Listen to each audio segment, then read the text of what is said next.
Hello and welcome to the One Life Church devotional series where we cover the entire Bible in 20 months. Well, today's chapters are 1 Corinthians chapter 16, which is the very last chapter in that letter, and 1 Kings 8. Now, in 1 Corinthians, as Paul closes up his letter to the church at Corinth, I think we get a peek view into what ministry was like in those days. Well, he starts off by saying, it's the custom in the churches to set aside an amount of money every week. It's the tithing, it's the giving, and he says we'll administer that with proper governance as it is the custom in other churches. And so part of New Testament ministry was generosity, was giving. In addition to that, there was travel. It was just normal for ministers in the New Testament church to travel and across oceans like this.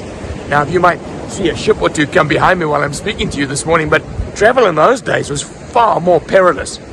Now, whether it was Corinth or Rome or Athens that he was going to, the direct route was definitely via the sea.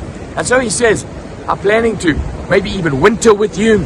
You know I want to go to Ephesus because I want to spend Pentecost there. But he says, I'm longing to come to you. And so it should be today then. We're not confined to our suburbs. We're not confined to our geography. I know COVID has put a bit of a dampener on these things, but it was commonplace in those days for the ministers, for the believers, in fact, not just the ministers, to travel with the gospel. And this is what he says. He says, I'm going to go to a particular place because there's an effective door of ministry there for me, and many people oppose me. Amazing that he sees the effective door for ministry, which is what? It's where the gospel is going to be able to be preached, where people are going to respond. He knows that Jesus is going to be exalted, but also he's going to come up against opposition. So ministry in the early church had to do with effectively preaching Jesus and being repulsed and rebuffed by people who didn't like that. And then we see his team. He talks about Timothy coming. He says, be kind to him. Let him go in peace. He says, listen, I wanted Apollos to come to you, but he said, absolutely not. I'm not coming now. I'll come later. So you see this essence of team submitting to each other, but no one dominating. There's no autocratic leadership here. It's spurring each other on, encouraging each other to minister. And then he says, listen, this is his encouragement, his final encouragement. He says, stand on your guard, be on your guard, stand firm, be courageous, be strong, and, keep your heart in a good place. Love each other. The essence of ministry in those days is about team, but it's also about strengthening each other, loving each other, being committed to each other. And we see that in his final greeting, don't we? He says, Priscilla and Aquila send their greetings, kiss each other with a holy kiss. It's not what we do today, but you can see the tenderness in his heart as they minister together. It must have been wild, and God intends our ministry to be like that too, whether you full-time in the ministry or in a connect group. That's how God intends us to be. Flick over to the Old Testament now, at 1 Kings chapter 8. Solomon has finished the temple. He brings the ark up from Zion. A massive cloud, glory cloud, covers the temple, and it says that the priests weren't even able to commit their function. They were sacrificing sheep and cattle, and it's a glorious moment. And then Solomon begins to pray.